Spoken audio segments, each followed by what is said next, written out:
It's officially an arms race in the Eastern Conference. Last week, the Indiana Pacers added Pascal Siakam. And just a few weeks before that, the New York Knicks added OG Anunoby. And now the Miami Heat have added Terry Rozier, aka Scary Terry, who's in the midst of having a career year, averaging over 23 points per game on over 45% shooting and 6.6 assists per night, all of which are career highs. In this video, I'm going to do a deep dive explaining how this trade worked financially, as well as the implications for each of these teams moving forward, and what this means for Kyle Lowry's future as well. Now, before I jump in, I just wanted to remind you that if you haven't subscribed to the channel yet, please do. 99% of people who watched the last video weren't subscribed, so if you're enjoying the content, hit subscribe and support the channel. Now, let's get into this trade. The Miami Heat have traded away 37-year-old Kyle Lowry along with one first-round pick in return for Terry Rozier, who's coming over from the Charlotte Hornets. Terry Rozier is making $23.2 million this season and has 2 more years under contract. He'll make just under $25 million next season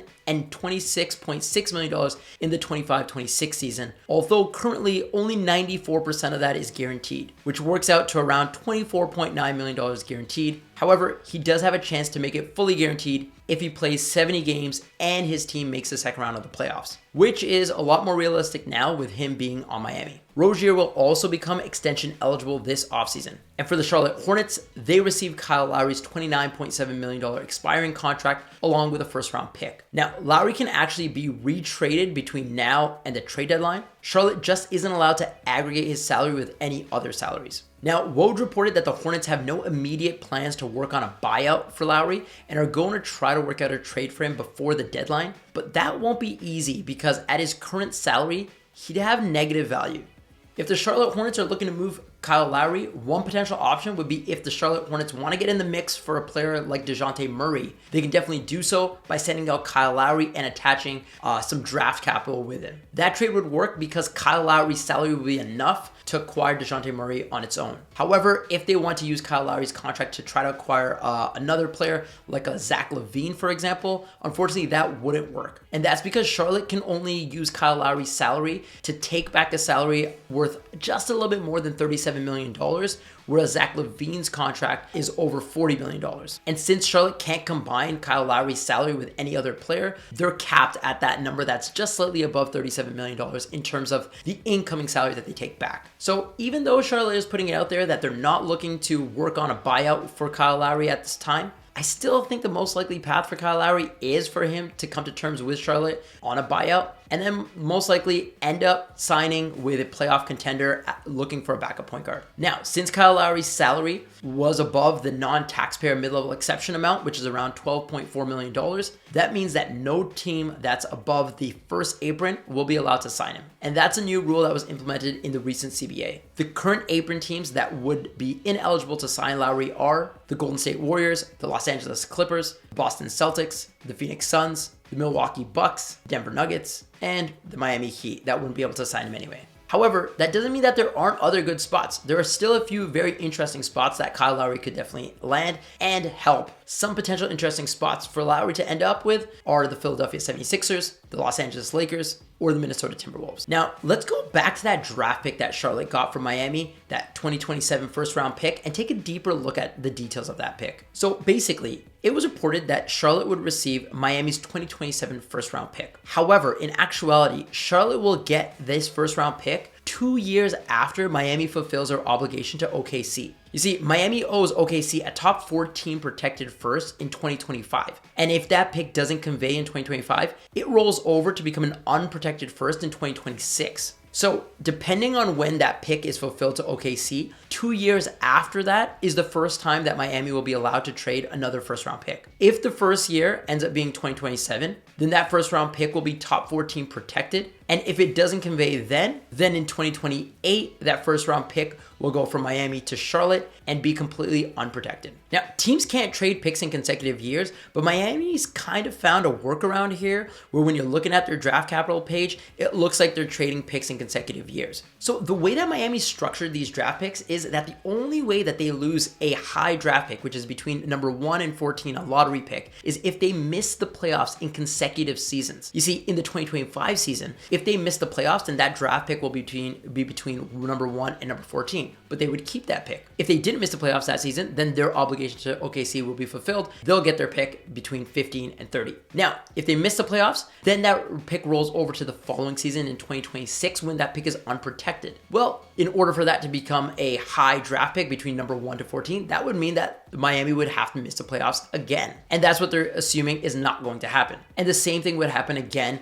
with their obligation to the Charlotte Hornets. In the 2027 season, if Miami misses the playoffs, then that pick becomes between number 1 and 14, and they would keep that pick because it's protected. And then in the following season, in 2028, if Miami were to miss the playoffs again, then that pick would be between number 1 and 14. But again, Miami's counting on the fact that they are not going to miss the playoffs in consecutive seasons. And that's a pretty good bet when you're a team like Miami that's made the playoffs 16 of the last 20 seasons. Now, let's take a look at Miami's position before and after this trade. So before this trade, Miami was about $15.2 million over the tax. Well, through this trade, Miami was able to cut $6 million off their payroll by trading Lowry for Terry Rozier. That also allowed them to reduce their tax bill for this season significantly. They're still over the tax this season by around $8.7 million, but it has helped them save some significant money. Miami is also still over the first apron, but are now below the second apron by $6.7 million, and have enough room to use the $5 million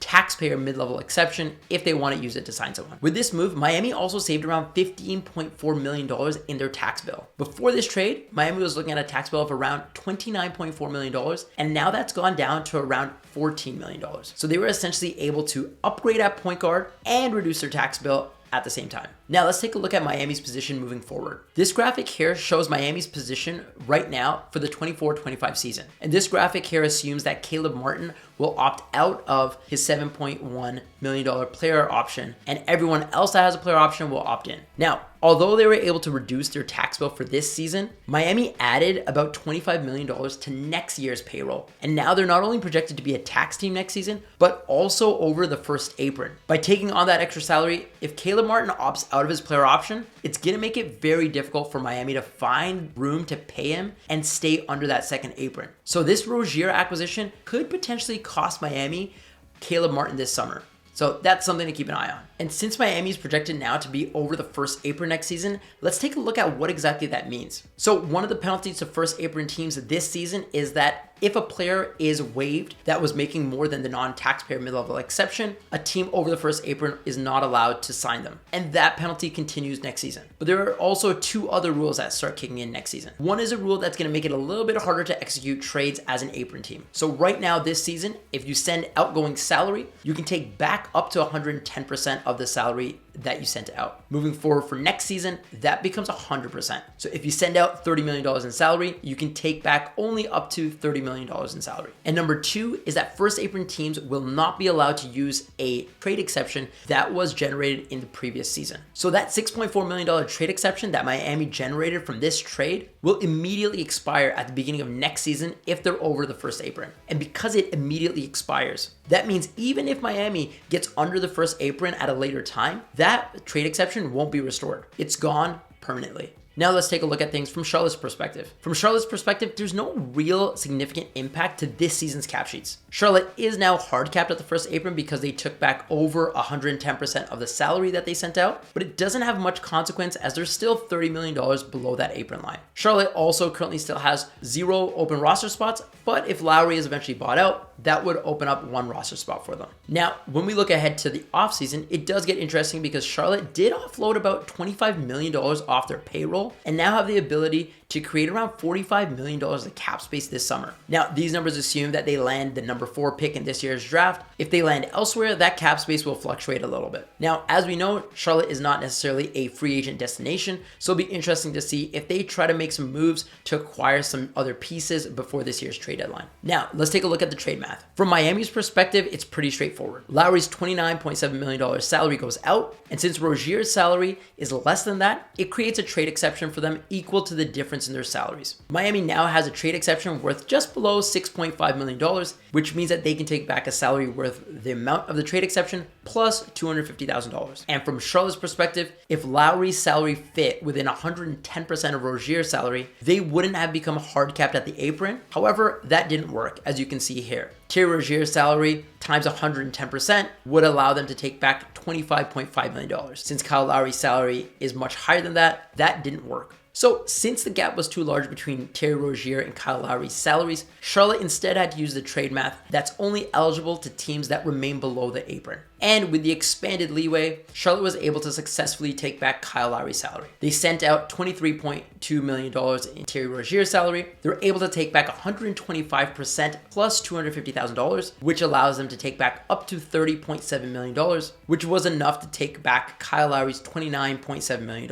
With this trade now in the books, here are some things that we should keep an eye on moving forward. 1. What does Charlotte do now moving forward with Kyle Lowry? Do they get in the mix for a player like a DeJounte Murray and attach picks with him? Or do they just agree to terms on a buyout? Number 2, if Kyle Lowry is bought out by the Charlotte Hornets, or even if he's traded and then bought out by his next team, where will he land? If Lowry ends up with a contender, does he move the needle at all for them? Landing with a team like the Philadelphia 76ers or the Los Angeles Lakers or even the Minnesota Timberwolves? Number 3, are the Miami Heat finished? Or is there a way that they can shed about $8.7 million more in salary in order to duck the luxury tax line? And number 4, will the Miami Heat be able to retain Caleb Martin this summer? It's anyone's guess as to what happens next, but one thing is for sure, more moves are coming.